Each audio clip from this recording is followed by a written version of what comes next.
예, 방금 소개받은 신호철이라고 합니다. 저는 카이스트에서 로봇하고 생체 역학을 전공을 했고, 지금은 애트리에서 선임연구원을 근무하고 있고, UST 겸임 교수로 있습니다. 이 밖에도 다양한 명상과 태극권을 한 20년 정도 공부해오고 있습니다. 먼저 알렉산더 테크닉에서, 그러니까 지금 오늘 말씀드릴 게 알렉산더 테크닉의 핵심 원리인데, 먼저 테크닉이 뭘까에 대해서 한번 생각을 해보겠습니다. 왼쪽에 보시면 귀여운 고만때 아직 자전거를 잘 못하죠. 근데 오른쪽에는 자전거를 타고 신나게 달리고 있습니다. 그리고 왼쪽에는 스키장에 처음 온 초보 스키어입니다. 그리고 오른쪽은 신나게 타고 있죠.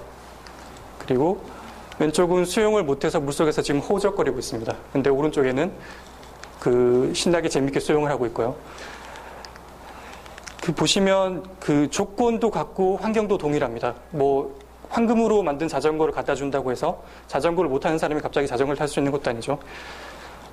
조건도 같고 환경이 같은데 어떤 적절한 테크닉이 없기 때문에 전혀 다른 경험을 하고 있습니다. 예를 들어서 왼쪽에 스키 초보를 예를 들어 보면 아마 스키를 좀 타신 분들을 이해하시겠지만 스키를 타는 거는 전혀 힘들고 어려운 일이 아니죠. 근데 스키란 그 테크닉이 없기 때문에 이 스키 초보자는 정말로 어렵고 힘든 경험을 스키장에서 하고 있습니다. 가고 싶을 때 갈 수도 없고 멈추고 싶을 때 멈출 수도 없고 부딪히고 넘어지고 다치고 어렵고 힘들죠. 그렇지만 스키를 탈 수 있다는 적절한 테크닉만 있어도 오른쪽에서 보시는 것처럼 이렇게 아주 자유롭게 스키장에서 놀 수 있습니다. 만약에 이런 자전거나 수영이나 스키는 이렇지만 인생에 있어서도 이런 테크닉이 있다면 아마 동일한 환경에서 처해 있더라도 전혀 다른 경험을 할 수 있다는 그런 거를 유추해 볼 수 있겠죠. 다음에 알렉산더 테크닉, FM 알렉산더에서 간단하게 소개를 드리겠습니다. 앞에서 고상균 교수님이 잘 소개를 해주셨지만 지금 보시면 넓은 벌판에서 사다리를 놓고 소녀가 위에 올라가 있습니다. 그리고 FM 알렉산더가 소녀에게 뭔가를 가르치고 있습니다.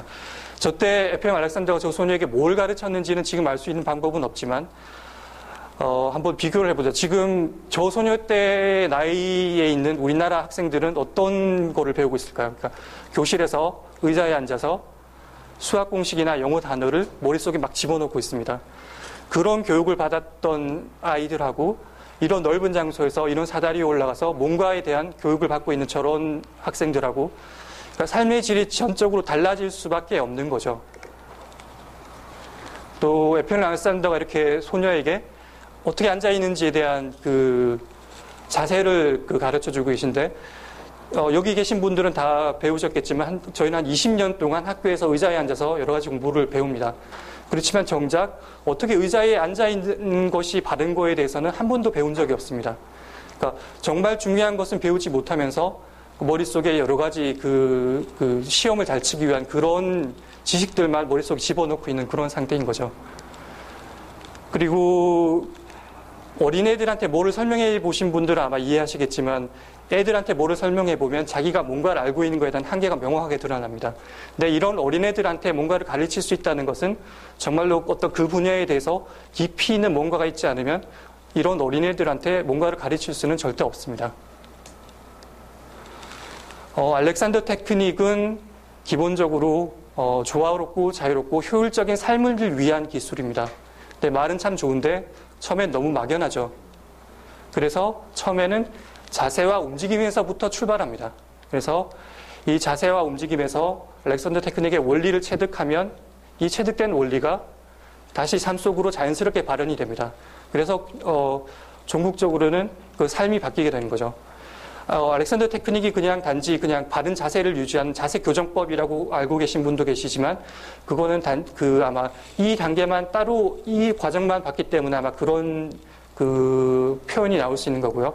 본래적으로는 이 자세와 움직임은 이 삶 속에서 발현되도록 되어 있습니다. 이 자세를 바꾸면 인생이 바뀐다는 책을 보신 분도 계시겠지만 자세를 바꾸면 왜 인생이 바뀔까요? 생각해 보면 자세가 바뀐다는 것은 존재 방식이 바뀐다는 겁니다.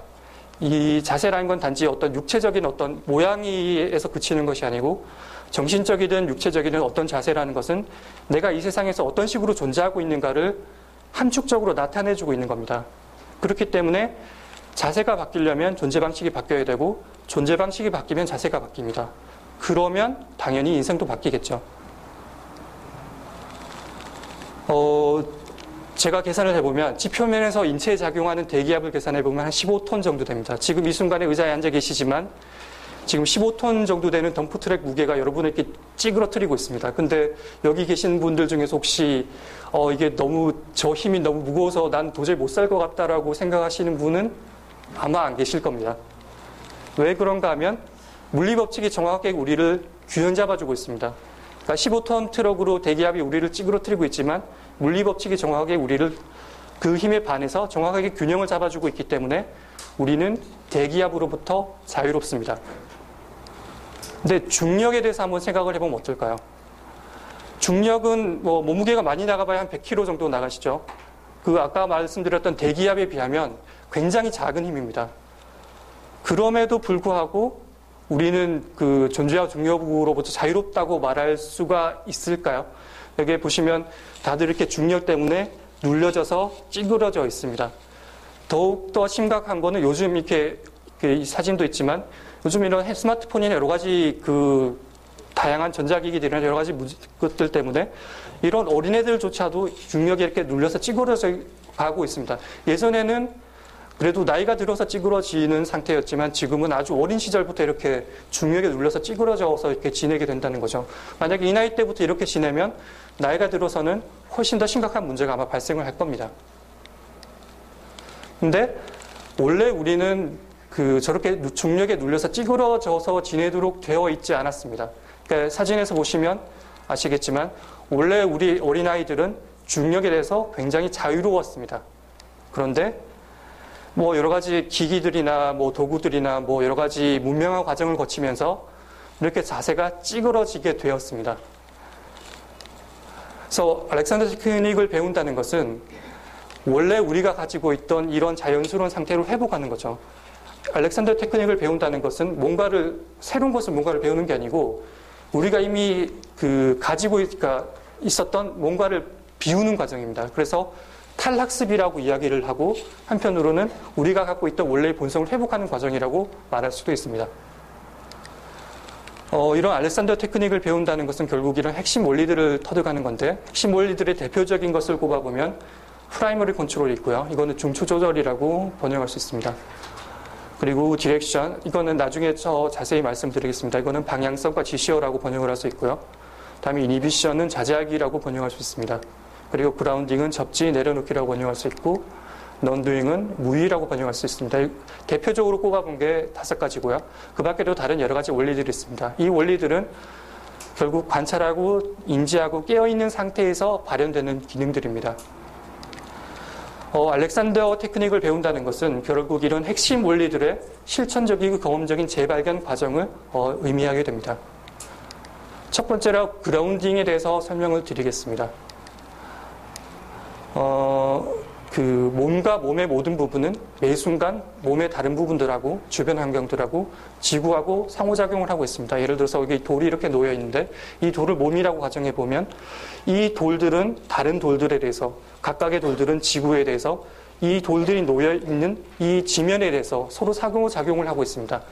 돌이 놓여 있다는 것은 단지 그냥 혼자서 놓여 있는 게 아니고 다른 존재들과의 어떤 그 연관성 속에서 존재를 하는 거죠.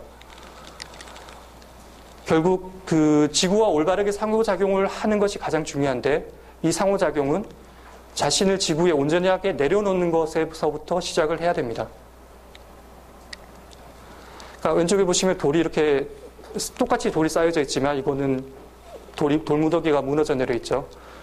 그렇지만 이쪽을 보면 똑같은 돌이지만 조금 다른 상태로 존재하고 있습니다. 근데 또 한 가지를 보면 사람 몸인 206개 정도 되는 뼈로 이렇게 차곡차곡 쌓아 올려져 있죠. 결국 자기 자신을 지구에 온전히 내려놓는다는 것은 몸의 바른 기능적인 정렬 상태를 유지하면서 내려놓는 것입니다. 이때 지구와 신체의 중력과 힘에 대한 역학적 동력가 활성화가 되고요.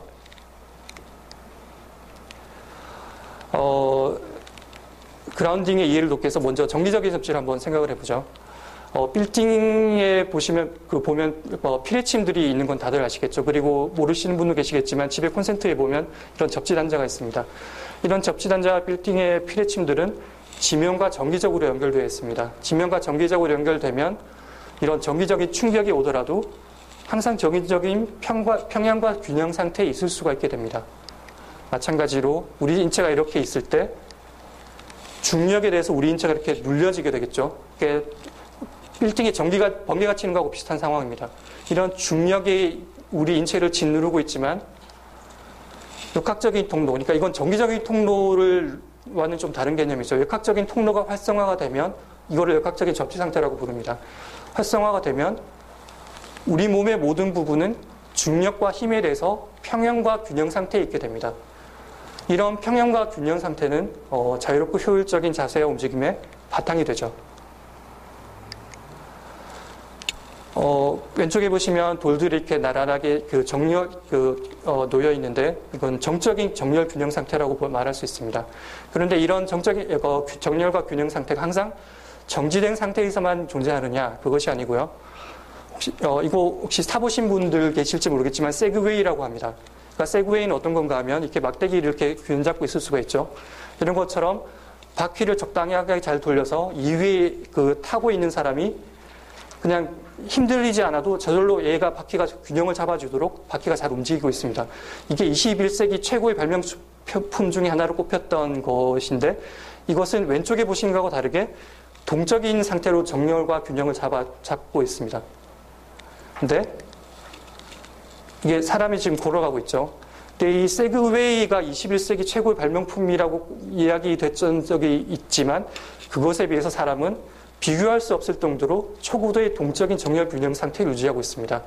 어느 정도의 복잡한가 하면 세포가 약 100조 개가 있고 근육이 650개가 있고 뼈가 200개가 있고 관절이 100개가 있습니다. 이거 말고도 신경계, 호흡계, 순환계, 소화계, 면역계, 내분비계 등 굉장히 복잡한 시스템이 가동이 되고 있죠. 그에 반해서 이 세그웨이는 굳이 비슷하게 비유를 하자면 뼈는 한 서너 개밖에 안 되고 관절도 두세 개밖에 되지 않습니다. 근육도 2개밖에 안 되는 거고요. 비교했을 수 없이 이렇게 복잡한 상태로 정렬과 균형을 잡고 있습니다. 그런데 FM 알렉산더가 발견했던 것은 이 정도로 복잡한 시스템은 현대 아마 슈퍼컴퓨터로도 실시간으로 제어할 수 없을 정도로 굉장히 복잡한 시스템입니다. 그런데 FM 알렉산더는 이런 복잡한 정렬 균형 시스템이지만 이 중에 굉장히 핵이 되는 중심이 있다는 것을 발견하신 거죠. 사람이 저렇게 걷고 있을 때 FM 알렉산더가 발견했던 것은 이 복잡한 시스템의 핵심되는 정렬 균형은 이 머리와 목의 균형 상태가 가장 중요하다는 것을 발견하신 겁니다. 해부학적으로 보면 경추 1번과 두개골이 이런 지렛대의 받침대와 같은 구성을 하고 있고요. 무게중심이 약간 이 중심점보다 앞쪽에 있습니다. 그래서 근육과 근막과 인대들이 뒤쪽에서 이 균형을 잡아주고 있고요. 인체가 굉장히 복잡한 균형 상태에 있지만 결국 이 모든 균형 상태를 가장 통틀어서 핵심적으로 조정하고 있는 것은 이 머리와 목의 균형이 가장 중요하다는 것을 FM 알렉산더가 100년 전에 발견을 하셨던 거죠. 인체의 모든 움직임은 이 목과 머리의 정렬과 균형이 굉장히 중요하다는 것을 발견하신 겁니다. 근데 이 머리와 목의 움직임은 인체뿐만 아니고 모든 척추동물 움직임에서 바탕이 됩니다. 이렇게 보시면 고양이가 있고 고릴라가 있고 사람이 있습니다. 그런데 여기 보시면은 고양이 같은 경우에는 주된 움직임 방향이 이렇게 이쪽으로 움직이지만 동시에 척추가 이 상태, 그러니까 평형 상태에 있습니다. 고릴라 같은 경우에는 주된 움직임 방향이 이쪽이지만 척추가 약간 기울어진 상태에 있고 사람은 극단적으로 움직이는 방향과 척추가 90도로 상태로 유지되고 있습니다. 예를 들어서 쇠사슬을 이렇게 끌고 간다고 한번 생각해 보십시오. 이런 쇠사슬이 있는데 쇠사슬을 앞쪽 방향으로 당긴다면 이 쇠사슬은 잘 균형 잡힌 상태로 자연스럽게 잘 따라오게 될 겁니다. 그런데 이 쇠사슬이 인간의 경우에는 극단적으로 90도가 됐기 때문에 이런 쇠사슬을 이렇게 두고 이렇게 끌고 오면 쇠사슬이 굉장히 불안한 상태로 이렇게 균형 유지되게 됩니다. 그래서 레발짐슨 같은 경우에는 머리의 움직임이 척추의 움직임을 이끌어내서 본능적으로 자동적으로 유지되도록 되어 있지만 사람 같은 경우에는 그런 이 중추 조절이 굉장히 영향받기 쉬운, 그러니까 취약해지기 쉬운 그런 해부학적인 구조를 가지고 있는 거죠. 그리고 이 프라이머리 컨트롤은 단지 움직임뿐만이 아니고 결국 머리가 불안정하다는 것은 뇌가 불안정하다는 것이고요. 이 뇌가 불안정하다는 것은 뇌와 뇌신경계의 영향을 받는 모든 시스템들이 불안정해진다는 말입니다. 그래서 이 프라이머리 컨트롤이 깨진다는 것은 단지 그냥 움직임이 불편해진다는 것을 넘어서서 호흡계, 순환계, 소화계, 내분비, 면역계 등 이 뇌와 신경의 영향을 지배를 받는 모든 신체 활동에 영향을 미치게 됩니다. 다음으로는 디렉션인데요. 먼저 디렉션이 어떤 것인지 설명드리기 전에 직관적으로 한번 이해해 보실 수 있는 기회를 드리도록 하겠습니다. 왼쪽은 디렉션이 없는 상태고 오른쪽은 디렉션이 있는 상태입니다. 어떤 차이가 있는지 한번 느껴보십시오. 그리고 왼쪽은 디렉션이 없는 상태이고 오른쪽은 디렉션이 잘 유지된 상태입니다. 그리고 마지막으로 이 마지막 그림은 아마 조금 이해하기 힘드실 수도 있겠지만 왼쪽은 디렉션이 유지되지 않은 상태고 오른쪽은 디렉션이 잘 유지된 상태입니다. 이 디렉션을 굳이 단어로 말로 표현을 해보자면 인체의 자세와 움직임에 있어서 뼈와 근육, 인대, 근막, 내장기관, 물리적인 힘, 에너지, 의식 등이 얼마나 잘 정렬되어 있는가를 나타내는 것입니다. 그리고 또 한 가지 의미로는 생각과 언어를 통해서 이거는 알렉산더 테크닉에서 사용하는 방법이고요. 사용해서 통합적인 정렬을 이루기 위한 방법과 과정을 의미하기도 합니다. 원래 영어 단어에서 디렉션은 방향성과 지시어란 두 가지를 동시에 내포하고 있는 하나의 단어이지만 우리나라 단어에는 이런 하나로 나타낼 수 있는 단어가 없습니다. 그래서 방향성과 지시어라는 두 가지 의미로 동시에 번역을 할 수 있는 거고요. 보통 이렇게 이야기를 하시죠. 나는 내 자세를 올바르게 통제할 수 있다고 믿습니다. 그래서 어떤 올바른 자세를 배워서 자세 펴, 허리 펴, 어깨 펴 이런 식으로 내 자세를 통제하려고 보통 합니다. 그런데 FM 알렉산더가 또한 100년 전에 또 발견하셨던 것은 자세라는 게 결국 근육과 인대와 뼈, 내장기가 근막, 뇌신경계 등 모든 시스템들의 종합적인 표현입니다. 그런데 이 중에 일부 근육은 골격근, 내장, 심장근에 이루어져 있고 이 골격근조차도 운동 근육과 자세 근육으로 이루어져 있습니다. 그런데 우리가 내 의지와 힘으로 그것도 일시적으로 통제할 수 있는 범위는 이 모든 시스템 중에서 굉장히 극히 일부분에 지나지 않습니다. 그런데 우리는 이 극히 일부분에 지나지 않는 시스템을 가지고 우리 자세를 통제하려고 하고 있는 거죠. FM 알렉산더가 100년 전에 발견하셨던 것은 결국 현재 의식의 의지와 힘으로는 내 자세를 올바르게 통제할 수 없다는 것을 발견을 한 겁니다. 그럼 결국 이 내 자세를 어떻게 올바르게 가져갈 거냐를 발견하셨던 건데요. 다시 한번 그림 보시면 빙산이 있죠. 이쪽 밑부분을 잠재의식이라고 위쪽에 드러난 일부분은 현재의식이라고 할 수 있습니다. 여기 계신 분들 중에 지금 깨어 있어서 이런 파워포인트 프레젠테이션을 보고 계시지만 그것은 극히 일부분에 지나지 않습니다. 여기서 드러나지 않는 굉장히 깊은 잠재의식들이 있는 거죠. 아까도 말씀드렸듯이 현재의식의 의지와 힘으로는 잠재의식을 통제할 수가 없습니다. 통제하려고 해도 일시적으로 통제하는 척을 할 수 있을 뿐이고 결국은 통제할 수 없게 됩니다. 그래서 FM 알렉산더가 발견하셨던 것은 신체에 대해서 생각과 언어를 통한 메시지를 이렇게 디렉션을 전달합니다. 이렇게 전달을 하면 이 메시지는 물론 FM 알렉산더는 로봇 컴퓨터라는 이야기를 쓰지 않으셨습니다. 왜냐하면 그 당시에는 이런 개념이 없었으니까요. 그러니까 신체는 그냥 죽어있는 고기 덩어리가 아니고 살아있는 생체, 고도의 인공지능 생체 로봇 컴퓨터로서 동작을 하고 있습니다. 그래서 우리 현재의식이 잠재의식에 이런 메시지를 주면 우리 신체는 이런 고도의 생체 로봇 컴퓨터로서 이 메시지를 이해하고 수행을 할 수가 있습니다. 알렉산더 테크닉에서 사용하는 이런 지시어는 첫 번째로 내 목이 자유롭다. 여기 이렇게 화살표로 그려져 있지만 이것은 상징적으로 나타낸 것입니다. 예를 들어 내 목이 자유롭다를 그림으로 나타내다 보니까 이런 식으로 화살표를 나타내게 된 것이고요. 두 번째는 내 머리가 앞과 위를 향한다라는 메시지가 있습니다. 그리고 세 번째로는 내 척추가 길어지고 넓어진다는 메시지가 있고 네 번째로는 내 다리와 척추가 서로 분리된다라는 메시지가 있습니다. 그리고 다섯 번째로는 내 어깨가 중심으로부터 넓어진다는 메시지가 있고요. 이것이 주된 메시지이고 보조 메시지도 여러 가지가 있습니다. 이런 지시어를 사용해서 자기 자신의 자세를 바꿔 나갈 수 있도록 하는 과정인데요. 이런 지시어들이 어떤 식으로 바뀌어 나가는가를 생각을 해보면 컴퓨터를 쓰실 때 단축 아이콘을 쓰시죠. 그 단축 아이콘은 그 자체로는 우리가 사용할 수 있는 프로그램이 아닙니다. 근데 그 단축 아이콘은 우리가 실행시키기를 원하는 프로그램과 연결이 되어 있습니다. 근데 우리는 그 연결 상태를 알지도 못하고 알 필요도 없지만 우리가 그 단축 아이콘을 클릭하기만 하면 컴퓨터가 알아서 그 메시지를 해석을 해서 우리가 원하는 프로그램을 실행시킬 수 있도록 해주고 있습니다. 이런 지시어는 이런 단축 아이콘과 같은 역할을 하고요. 그런데 만약에 그 단축 아이콘과 우리가 실행하고자 하는 프로그램이 연결이 되어 있지 않다면 아무리 단축 아이콘을 클릭하더라도 그 프로그램이 실행이 되지 않겠죠.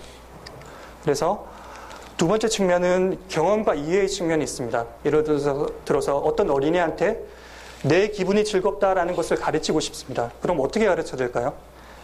그냥 그 어린애는 그 내 기분이 즐겁다는 상태를 지금으로서는 알 수가 없죠. 그럴 때 어떻게 가르치는가 하면 뭐 바닷가에도 데려가고 놀이동산에도 데려가고 여러 가지 즐거운 경험을 계속 시켜줍니다. 즐거운 경험을 시켜주면서 이게 기분이 즐거운 거야 라고 알려줄 수 있겠죠. 그러면 그 아이는 내 기분이 즐거운 게 어떤 거라는 것을 이해할 수 있고 그때 내 기분이 즐겁다라는 이 표현이 어떤 것인지 이해할 수 있게 됩니다. 이와 똑같이 처음에는 내 목이 자유롭다라고 이야기를 하지만 도대체 이게 내 목이 자유로운 게 어떤 것인지 알 수가 없는 상태입니다. 그래서 이것을 이해시켜주기 위해서 개인 레슨이든 그룹 레슨이든 알렉산더 테크닉 선생님들이 그것을 간접적으로 혹은 직접적으로 경험할 수 있도록 도와줍니다. 예를 들어 이건 똑같이 어린애들을 해변가에 데리고 가서 내 기분이 즐겁다라는 것을 이해할 수 있도록 도와주는 거하고 같은 겁니다. 그러니까 내 목이 자유롭다. 아까 5가지 지시어를 말씀드렸지만 대표적으로 내 목이 자유롭다를 꼽아보면 처음에는 내 목이 자유롭다는 게 도저히 이게 무슨 말인지 이해가 안 되지만 이 알렉산더 테크닉을 학습해 나감으로써 내 목이 자유로운 것이 어떤 상태인지 그러니까 본능 경험적으로 이해를 하게 됩니다. 그러면 이 학생은 이제 내 목이 자유롭다는 상태를 이해할 수 있게 되고요. 이 아이콘과 메시지를 사용하는 것과 병행해서 이 두 가지 것들이 서로 연결되게 됩니다. 그럼으로써 이 단축 아이콘과 메시지의 지시어가 기능이 활성화된다고 할 수 있는 거죠. 그래서 이런 과정을 거치면서 바른 방향성의 발견과 습득을 할 수 있게 됩니다. 지금까지 프라이머리 컨트롤하고 그라운딩하고 디렉션에 대해서 말씀드렸는데요. 오뚜기가 이렇게 놓여있죠. 혹시 오뚜기가 왜 이렇게 서 있을 수 있는지에 대해서 아시는 분이 계실까요? 간단하게 설명을 드리면 오뚜기가 이렇게 기울어지면 오뚜기의 이 아래쪽에는 굉장히 무거운 무게추가 있습니다. 그래서 이 무게추가 아래쪽에 있기 때문에 지면에 이렇게 놓여있죠. 그래서 지구가 무게추를 이렇게 아래로 당기고 지면에 이렇게 받쳐주기 때문에 이 오뚜기를 이렇게 세우려는 방향성이 작용을 합니다. 이때 이 오뚜기는 스스로 이렇게 균형 상태를 왔다 갔다 할 수 있게 되는 거죠. 근데 만약에 어떤 이유로든 이 무게추가 여기서 떨어져서 이쪽으로 왔다고 생각을 해보십시오. 만약에 무게추가 이쪽으로 오면 이 무게추가 중력이 이쪽 방향으로 작용하겠죠. 그리고 오뚜기가 이렇게 놓여 있습니다. 그러면 이 중력은 이때는 오뚜기를 이렇게 쓰러뜨리는 방향으로 작용을 하게 됩니다. 이거를 비유를 해보자면 이때 만약에 오뚜기 입장에서 생각을 해보면 중력은 고통스러운 장애물로서 작용을 합니다. 예를 들어서 오뚜기 입장에서 생각을 해보면 내가 일어나려고 아무리 애를 써도 끊임없이 중력은 오뚜기를 쓰러뜨리는 겁니다. 아무리 일어나려고 애를 써도 다시 중력은 오뚜기를 쓰러뜨리게 되겠죠. 그런데 만약에 이 무게추를 제자리 위치로 가지고 간다고 한번 생각해 보십시오. 이렇게 가지고 가면 아까 말씀드렸듯이 중력이 무게추를 당기고 정확하게 이렇게 받침이 놓여있기 때문에 이때는 이 힘이 작용하는 방향이 정반대로 바뀌게 됩니다. 그러면 어떻게 될까요? 오뚜기는 이렇게 저절로 이렇게 세워지게 되겠죠.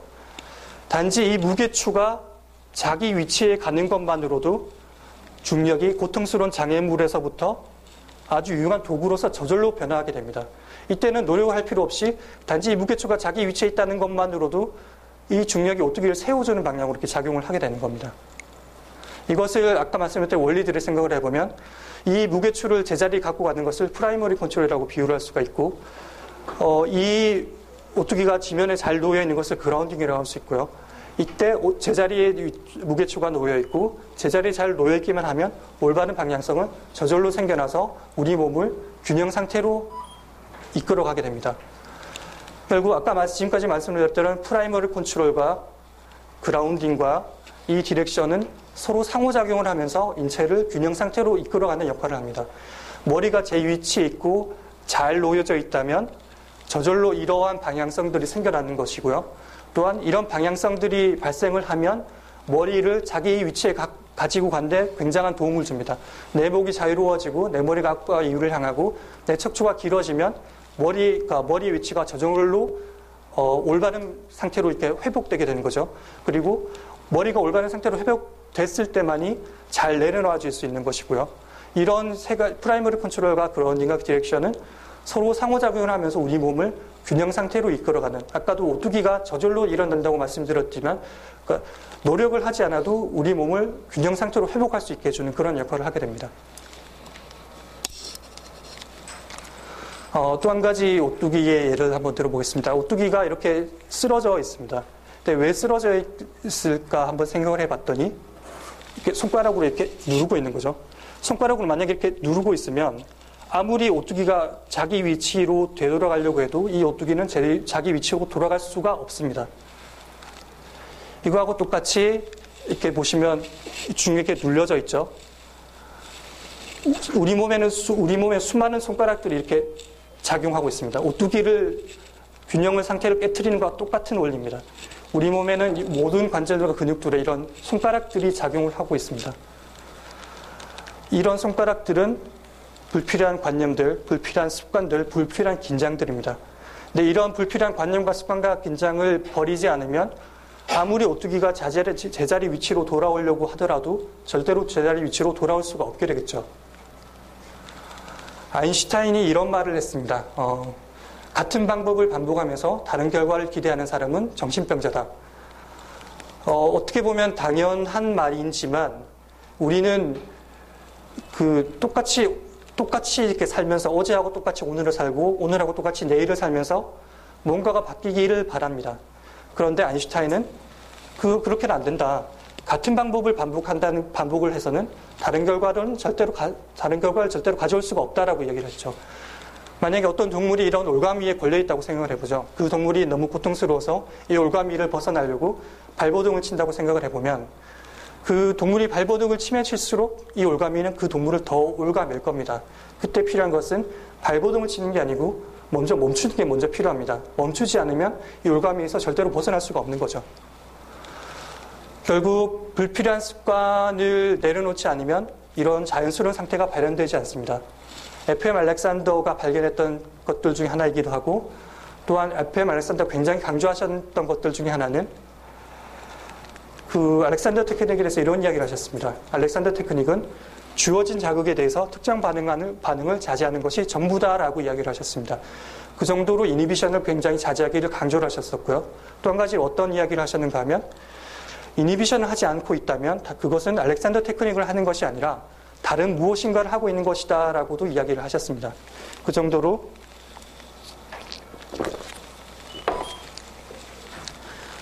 그 이니비션이 중요하다는 것을 강조를 하셨고요. 근데 이렇게 이니비션이 중요하다는 걸 이야기를 하면 보통 사람들은 억압하는 것과 좀 혼돈을 하기도 합니다. 그러니까 억압하는 것과 자제하는 것이 어떻게 다른지를 한번 생각을 해보면 이런 수도꼭지에서 물이 콸콸 쏟아져 나오고 있죠.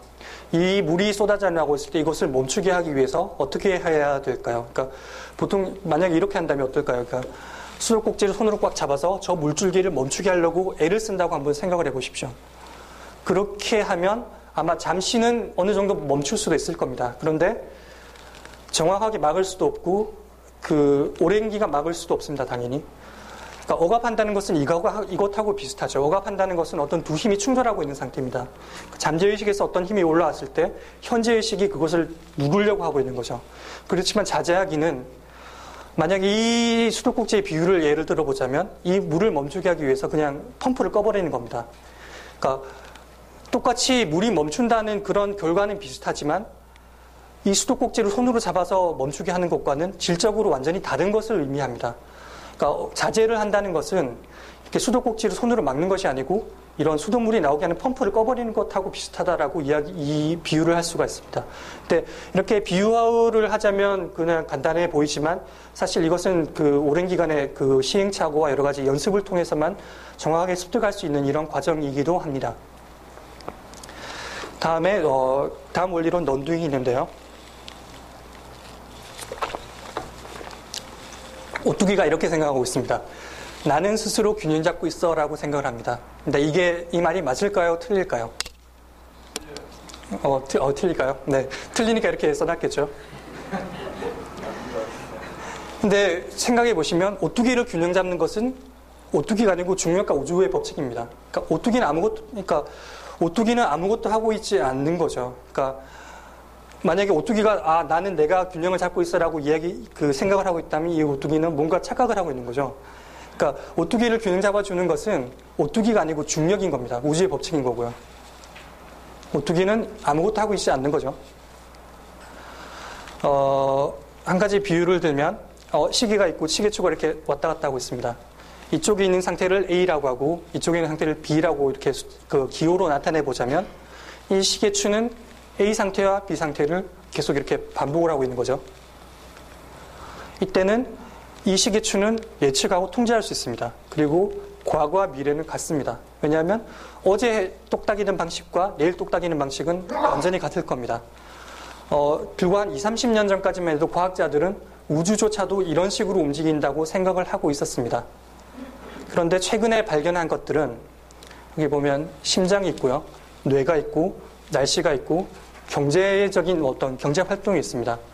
예를 들어서 심장을 보자면 심장이 수축하고 팽창하는 것을 A 상태, B 상태로 갈 수 있고 뇌를 보자면 잠들었다가 깨어나는 것을 A 상태, B 상태라고 이야기할 수 있고 날씨를 보자면 날씨가 흐려졌다가 맑아졌다는 것을 U 상태라고 비유할 수도 있습니다. 그리고 경기가 호경기가 됐다가 불경기가 됐다가 하는 것도 어떤 두 가지 상태로 이렇게 기호로 나타낼 수가 있겠죠. 근데 과학자들이 최근에 발견한 것은 이런 간단한 시스템이 아니고 이건 굉장히 복잡한 시스템들이죠. 심장만 해도 수많은 근육과 세포들로 이루어져 있고 뇌는 말할 것도 없고 날씨도 그렇고 경제활동도 마찬가지입니다. 과학자들이 최근에 발견한 것은 시스템이 이런 식으로 복잡해지면 아까 보여드렸던 것처럼 이 시스템이 이런 식으로 단순하게 동작하지 않는다는 겁니다. 이렇게 시스템이 복잡해지면 이 두 가지 상태를 굉장히 복잡한 상태로 이렇게 왔다 갔다 하게 균형을 잡는 거죠. 이 선 하나가 예를 들어서 이런 식으로 왔다가 이런 식으로 왔다가 이런 식으로 왔다가 이런 식으로 계속 왔다 갔다 하는 상태를 나타내는 겁니다. 심장이 수축했다가 팽창하는 것도 마찬가지고 뇌가 잠들었다가 깨어나는 것도 마찬가지고 혹은 회사에 출근했다가 집으로 돌아오는 것도 마찬가지고요. 시스템이 복잡해지면 이 시스템은 단순히 예측할 수 없는 굉장히 복잡한 방식으로 활동을 한다는 것이 최근에 밝혀지고 있는 거죠. 이것을 과학자는 스트레인지 어트랙터라는 단어를 붙여서 사용을 하고 있습니다. 근데 이때는 보시는 것처럼 이 시스템은 예측할 수가 없습니다. 그리고 통제할 수도 없고요. 이것과 마찬가지로 우리 뇌와 몸과 마음은 현재 의식이 예측하고 통제할 수 없는 매 순간 새로운 방식으로 스스로를 균형잡는 겁니다. 이 복잡한 시스템들은 두 상태로 왔다 갔다 할 때 결코 이전에 지나갔던 길을 되돌아가지 않습니까? 반복하지 않습니다. 항상 B 상태에서 A 상태로 가면 이전에 없던 새로운 상태로 항상 A 상태와 B 상태를 계속 반복하는 거죠. 이것과 마찬가지로 우리 몸과 마음은 현재 의식, 그러니까 지금 생각하고 있는 우리들이 생각하고 있는 방식으로 예측하고 통제할 수 없는 방식으로 스스로를 매 순간 새로운 방식으로 균형을 잡고 있습니다. 근데 많은 경우에 이 non-doing 우위를 이야기를 하면 그러니까 non-doing을 이야기하는데 do nothing과 혼돈을 하시는 분이 많이 계십니다. 그러니까 do nothing은 아무것도 하지 않는다는 거죠. 그렇지만 non-doing은 어떤 인위적인 행황이 없다는 것이지 아무것도 하지 않는다는 뜻은 아닙니다. 그리고 내가 뭔가를 하려고 하는 관념과 의도가 오히려 어떻게 더 자연스러운 움직임을 방해합니다. 이때는 우리 몸과 마음이 가지고 있는 근원적인 균형 조절 능력을 신뢰하고 그것을 회복했을 때만 그 자연스러운 움직임이 발현될 수 있는 것이고요. 이 상태는 모든 가능성에 열려있는 중립 상태이고 필요한 행위는 가장 효율적인 방법으로 스스로 진행되게 됩니다. 지금까지 그 핵심 원리들 대표적인 것 5가지를 말씀을 드렸었는데요. 처음에는 이 핵심 원리들이 모호하기도 하고 서로 연관되지 않은 상태로 이렇게 남아있을 수도 있습니다. 근데 알렉산더 테크닉 학습이 진행되어 나감에 따라서 이런 그 알렉산더 테크닉들의 핵심 원리는 서로가 서로의 어떤 보완적이기도 하고 서로가 연결돼서 어떤 하나의 통합된 원리들을 이루게 됩니다. 알렉산더 테크닉을 배운다는 것은 지금까지 이런 핵심 원리들에서 뭐 primary control, direction, grounding, inhibition, non-doing 등을 말씀드렸었는데 이런 핵심 원리들을 이런 평범한 동작들, 그러니까 긴다든가 누워있는다든가 앉아있는다든가 구부린다든가 걷는다든가 이런 평범한 동작들 속에서 이런 핵심 원리들을 찾아내는 것입니다. 그러면 이 평범한 동작들 속에서 이런 핵심 원리들을 찾아내면 다시 이 동작들은 속에서 이런 핵심 원리들을 더 깊이 터득할 수 있게 됩니다. 그래서 이것들이 이런 평범한 동작들 속에서 선순환 과정을 일으키면서 점점 더 이런 핵심 원리들을 깊이 이해할 수가 있게 되고 이 동작들이 일상적인 동작들이 더 자연스럽고 효율적인 상태로 진행이 되게 되는 거죠. 제가 생각하는 알렉산더 테크닉의 장점을 뭐 대표적으로 한 3가지를 꼽아보면 철저히 몸을 기준과 중심으로 합니다. 몸은 가장 정직하고 자신과 타인을 기만할 수가 없죠. 그러니까 그 사람이 어떤 동작을 하고 있는지를 보면 그러니까 나는 뭔가 잘 되고 있어라고 스스로 착각할 수가 없다는 겁니다. 예를 들어 그 사람의 동작은 속일 수가 없기 때문에 자기 자신을 속일 수도 없고 타인을 기만할 수도 없습니다. 그리고 두 번째로는 평범하고 일상적인 움직임을 대상으로 합니다. 뭐 아주 특이한 동작이 어떤 특별한 도구가 필요하다든가 어떤 특별한 환경이 필요한 것이 아니고 그냥 평범한 걷기, 뭐 눕기, 앉기, 서기 뭐 이런 평범하고 일상적인 움직임을 대상으로 하기 때문에 일상생활과 유리되지 않고 언제 어디서나 실천할 수 있습니다. 그러니까 지금 앉아 계시지만 예를 들어 뭔가 다른 것을 배웠다고 해보죠. 태권도를 배웠다고 하면 태권도는 이 순간 속에서 실천할 수가 없습니다. 그렇지만 만약에 알렉산더 테크닉은 이렇게 강의를 듣고 앉아있는 이 순간에서도 얼마든지 실천할 수 있는 그런 것인 거죠. 그리고 깊고 넓은 활용 범위를 가지고 있습니다. 그러니까 몸과 마음에 대해서 본질적인 접근을 취하기 때문에 건강, 치유, 스포츠, 예술, 명상 등 다양한 분야에 적용할 수가 있습니다. 마지막으로 제가 여러 가지 원리들을 말씀드렸었는데 이 한마디에 지금 오늘 제가 말씀드렸던 모든 원리가 통합되어 있다고 생각하셔도 될 것 같습니다. FM 알렉산더가 하신 이야기인데 잘못된 것을 그만두면 올바른 것은 저절로 이루어진다라고 이야기를 하셨습니다. 근데 보통 우리들은 잘못된 것을 찾아서 그거를 뜯어 고치려고 하죠. 그러니까 자기 자신을 뜯어 고치는 것만 하려고 하는 것이 아니고 다른 사람들한테서 잘못을 찾아내고 다른 사람들을 향해서도 다른 사람들이 있는 뭔가를 뜯어 고치려고 합니다. 그리고 정치를 통해서 뭔가 세상을 뜯어 고치려고 다른 뭔가를 자꾸 바꾸려고 한다는 거죠. 그러니까 FM 알렉산더가 이야기하셨던 것은 그렇게 하면 안 된다. 그렇게 잘못된 것을 찾아서 그걸 고치는 것이 아니고 잘못된 것을 그냥 그만두기만 하면 올바른 것은 저절로 이루어진다라고 이야기를 하셨습니다. 오늘 제가 여러 가지를 말씀드렸지만 또 이 한 가지를 또 말씀을 드려야 될 건데요. 이걸 보시면 FM 알렉산더가 얼마나 철저하셨는지를 아마 감을 잡히실 겁니다. 제가 여러 가지를 말씀드렸고 무엇인가를 알았다고 생각하실 수도 있습니다. 그런데 FM 알렉산더는 당신이 무언가를 알았다고 생각하는 순간 바로 그걸 버릴 준비를 하라라고 이야기를 하셨습니다. 예, 제가 말씀드린 내용 여기까지입니다. 감사합니다.